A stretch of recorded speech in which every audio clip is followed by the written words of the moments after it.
Hi, I'm Joseph Burgess, and this is Illustrated City Brisbane.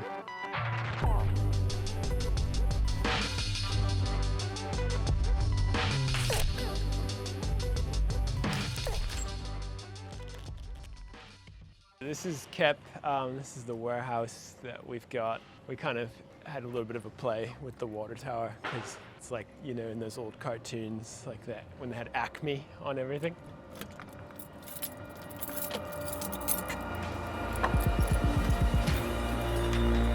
So this is the gallery. When we got it, the whole floor was wrecked. There weren't any walls. We had to build up a lot of it. So we've got these high up spaces for projections. We've got a 7-meter screen over there. This one's a perfect 16 by 9.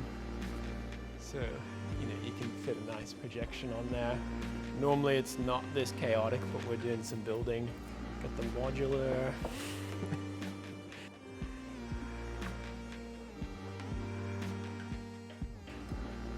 Carpet. KEP is sort of largely in response to Brisbane and a lot of the development that's happened in the kind of inner city, and especially this inner south. And it was just the culmination of trying to put gigs on and there not being really suitable venues for doing experimental and interesting ambient stuff. Just so many places you just couldn't do anything loud. And so we kind of pushed ourselves out to the more industrial suburbs, and getting the space was a means to sort of make a platform for other artists to come and do, you know, their thing as well. And KEP is short for something called Kepenyek, which is a shepherd's garment. It's a felted piece that's made from from wool, and they smash it all together, and it's something that shepherds wear when they're walking around with all the sheep and they can't go home, so they just have to stay the night out there in the bush. And it's kind of like that, you know, it's a very temporary sort of shelter.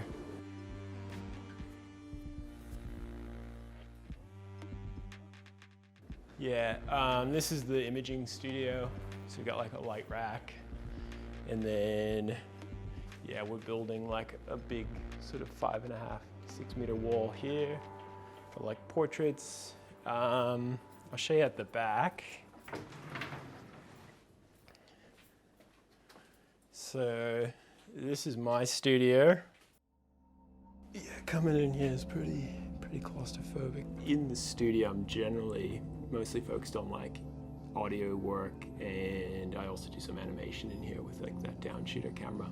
And the main sort of project on the go is building this record lathe, which is a machine for cutting vinyl records. You know, it's built from a few different parts, from CNC machines and 3D printers. And at the heart of it, it's a turntable that will be spinning and cutting the records in real time. Yeah, so that's the record cutting head, which, if you look at it this way, there's meant to be 2 cones here that come to a point, like that. They join up this needle, which, yeah, the tiniest little sapphire blade, and then that is modulating with the music playing directly into it, so it'd be you know, very gently vibrating, cutting down into the record. Then this is you know, the motor that's going to be spinning. So that's an anti-backlash coupling, that piece there, and that's how the motor joins up with the other key part of it. Yeah, which is then this piece, which is the main arm. You know, this part here slides from the outside of the record to the inside, and then that piece is what's cutting. So, you know, replace that with everything we just shown. That's the mechanical arm for moving up and down. So that sits on kind of that axis. Yeah. It's taken a year to get to this point. So yeah, I worked with them, with Renzo and Zara, on a couple of their projects.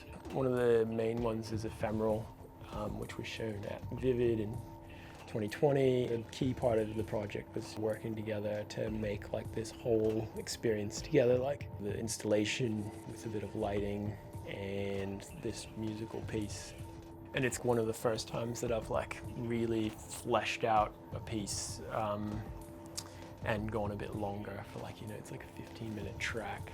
One of the shots from the press kit, yeah, my friend One Arm Tom, he took this photo with a 3D printed camera that he made that shoots onto Instax film.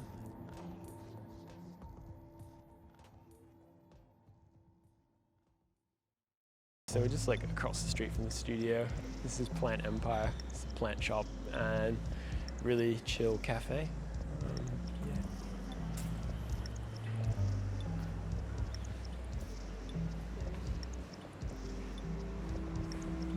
So we're across the street from the warehouse, having a coffee at Plant Empire. They're one of our neighbors. It's kind of a lovely place to go for a quick coffee. This neighborhood is kind of nestled in between a lot of really heavy industry, like, you know, sprinkler makers, pallet makers, people who sell like washing machines, and we don't have noise restrictions, so we're able to actually put on gigs that are loud. And we're like not far from the city, but we're just on the limit of, you know, the noise restrictions, which is super important in Brisbane. We signed up for the lease kind of like in early 2020, and the night that we got the keys was the like exact night that they started announcing lockdowns, and like my friend Josh turned up with like a bottle of champagne, and we totally had that moment outside, you know, shaking the bottle of champagne like we just won something. And I don't think that that's ever really worn off. And it was really great to be able to kind of finally open it after, you know, things sort of calmed down a little bit.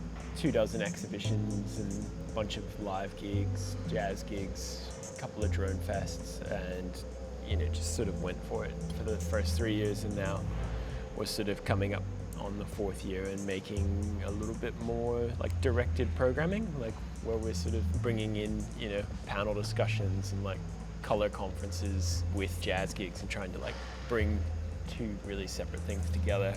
Being able to support live music, it's really important. People need places to play.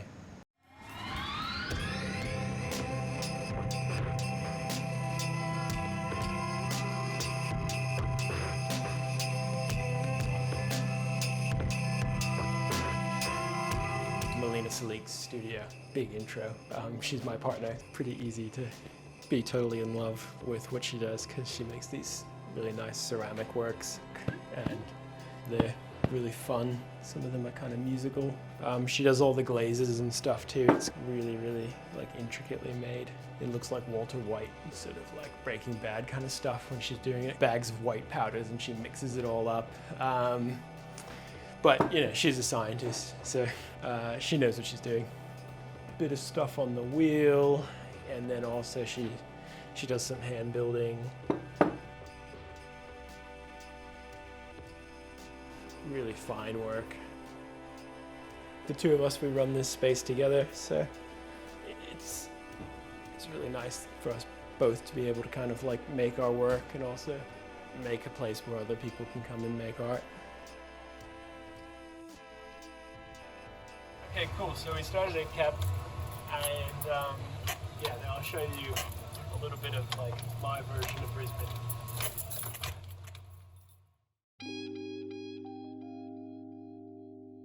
Alright, this is hardcore.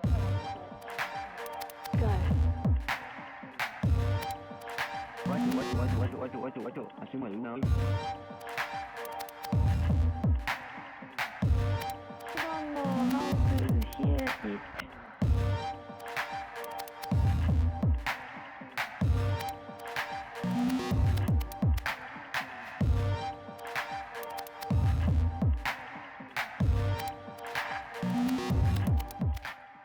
is where I have the last carpet exhibition, so an exhibition in Gallery 1 of like a 4.5 meter large scale carpet that had as well like a lighting installation as part of a light reactive, so you shine light on it, the carpet would actually sing.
We're at House Conspiracy. This is a pretty significant space in Brisbane.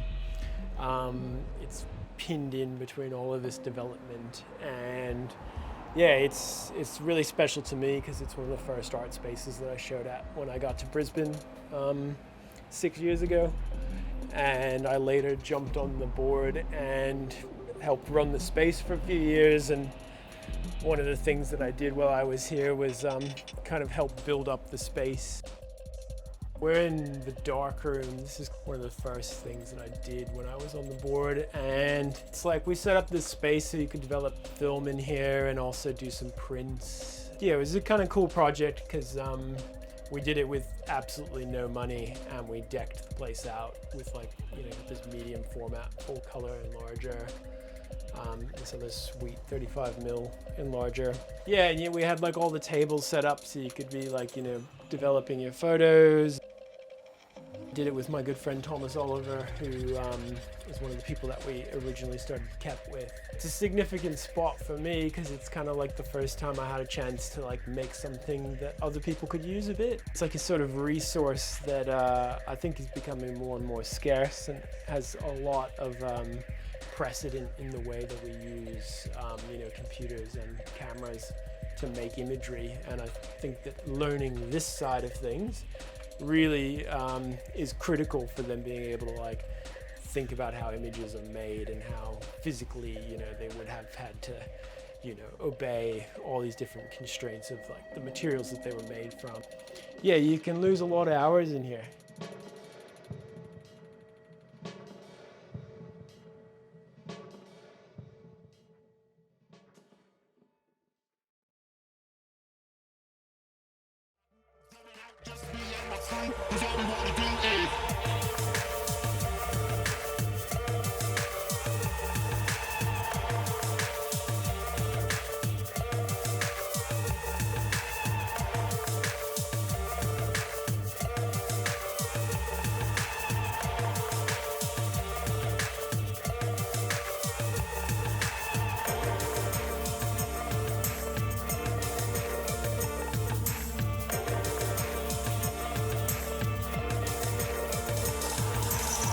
For me, the CBD, it's kind of the place where people go to work, and I generally don't work in CBD. My work is a little bit more kind of decentralized.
So like if I didn't live here, I'd probably live in Paris because that's where Melina's from, and we went there this summer, you know, to kind of like hang out. And yeah, to me it just strikes me as the kind of place that I would want to spend more time, or that I'd want to live in.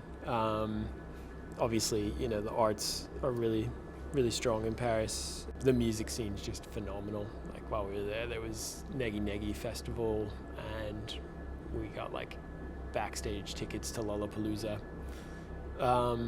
Yeah, it's on another level. Can't really compare it.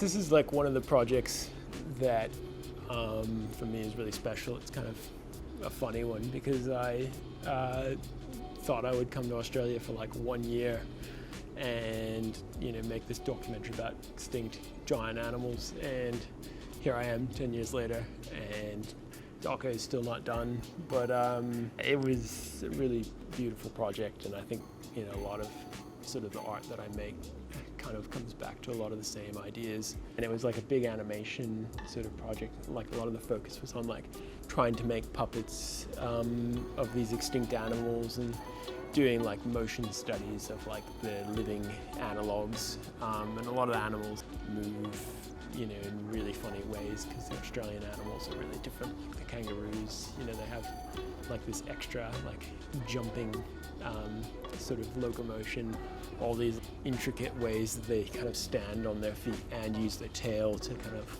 get around. And like the koalas, there was like some bigger varieties. What's kind of like special about them is that they're just very similar morphologically, but just a bit bigger, a bit chunkier. So this was like one of the last puppets that I made, 2.5D, taking a 2D form and then fleshing it out and rounding it out to try to give it a little bit more depth. So I was like animating this guy like up in trees and high places, just trying to like imagine what it would be like if they were still around in the landscape today, and especially like the urban landscape. If these bigger animals were still around, it would be pretty insane, I think, to see how they'd interact with the city.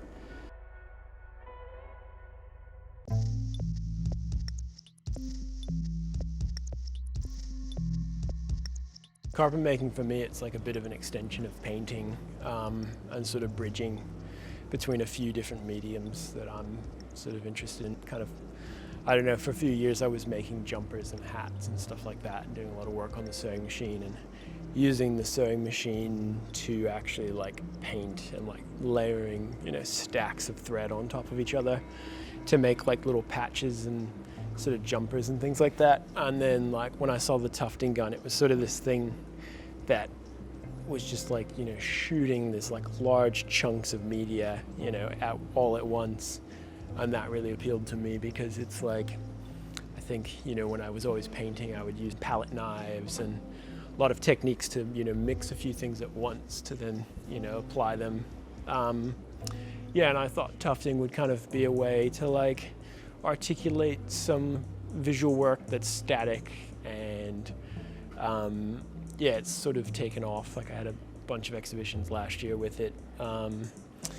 A solo exhibition at Metro Arts, group exhibition at the Wool Stores in Tenerife, and yeah, it's kind of, to me, it's the one medium that's like sitting a little bit outside of everything else that I do, but I treat it really differently.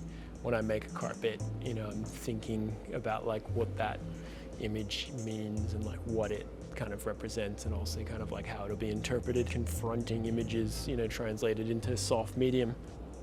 Articulate some of the things that we see on the news in like a sort of like softer, kinder way. When you see it from the back, it's like, it's a bit more illustrative. You can sort of see the lines and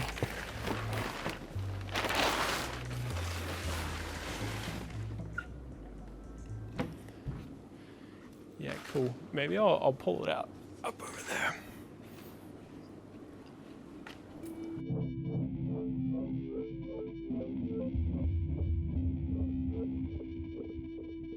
The sort of gear that we use to make the rugs. That's the second tufting gun that I got. And I pretty much made most of the works that I made with this thing. And the reason that I have a few of them is because they do different things. This one does like really good short, short pile carpet. And I always have to kind of like mod them to make it so I can like actually use it because it's heavy and yeah, and there's like a lot of, pressure on it. So yeah, like if you look, I've got like a few things in my setup for kind of like holding the guns.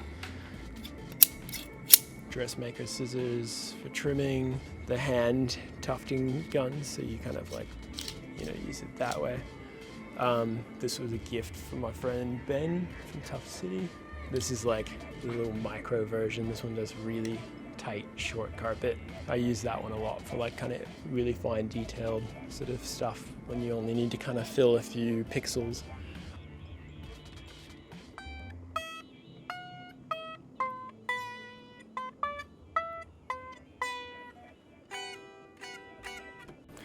Yeah, so this is like the one guitar I still own. Yeah, it's a piece of work. Yeah, this is the first instrument I started playing when I was a kid. I'm always seen as the other thing in the music scene. I'm seen as that guy who plays music, but he's also a visual artist, or he's a conceptual artist, or in like the sort of visual art scene, it's like, oh, it's that musician Joseph, or that sound technician, or that technical artist. I think because of that, I don't neatly fit into many boxes. I think I've been really blessed with a lot of collaborations that I've had. And this space is kind of an extension of that. Like, it's a key part of like running the space. It's been very collaborative.